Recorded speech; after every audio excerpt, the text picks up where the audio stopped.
Assalamualaikum warahmatullahi wabarakatuh. Bapak-bapak dan ibu yang saya hormati, hari ini saya akan memberikan pelatihan dan arahan kepada bapak ibu sekalian. Jadi kita akan mengkaji bagaimana undang-undang yayasan dan Sisdiknas terhadap eksistensi lembaga pendidikan. Kemarin kita sudah melihat adanya beberapa keresahan masyarakat, demo-demo, bahkan audensi-audensi untuk membuat pengujian ke Mahkamah Konstitusi tentang undang-undang yayasan ini.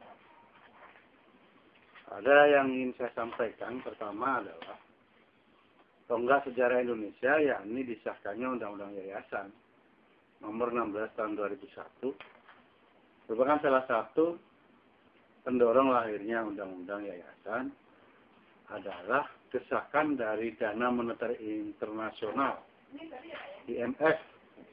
Ketika diminta bantuannya untuk mengucurkan dana pinjaman ke Indonesia guna mengatasi krisis keuangan tahun 1997-1998. IMF mengajukan sejumlah prasyarat kepada pemerintah Republik Indonesia untuk mereformasi berbagai sistem yang tidak transparan, yang mengarah pada praktek korupsi dan dari yayasan pemerintah.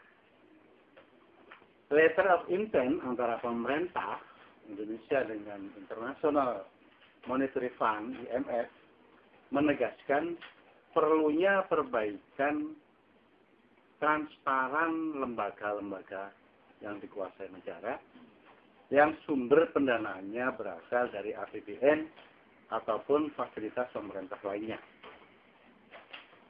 Nah, atas kritik masyarakat, Undang-Undang Yayasan diamandemen, yakni Undang-Undang menjadi Undang-Undang Yayasan nomor 38 tahun 2004 yang berlaku efektif per 5 Oktober 2005.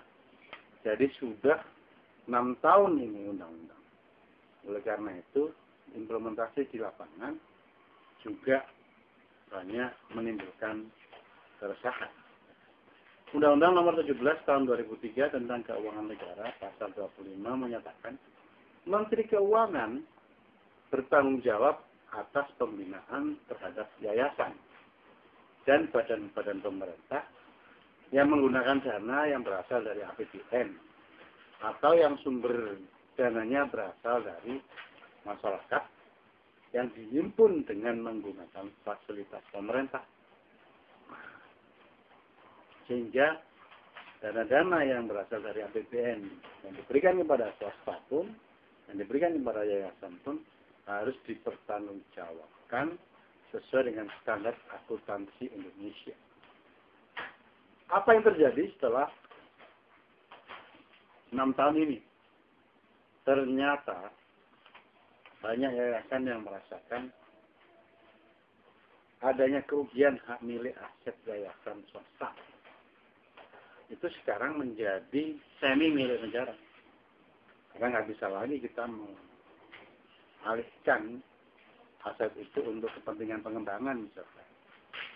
Atau kampus atau tanah milik yayasan yang mau dioper, direslah ke tempat yang lain, nggak bisa dibeli, dijual. Yang ketiga membuka peluang dan provokasi konflik intern lembaga pendidikan.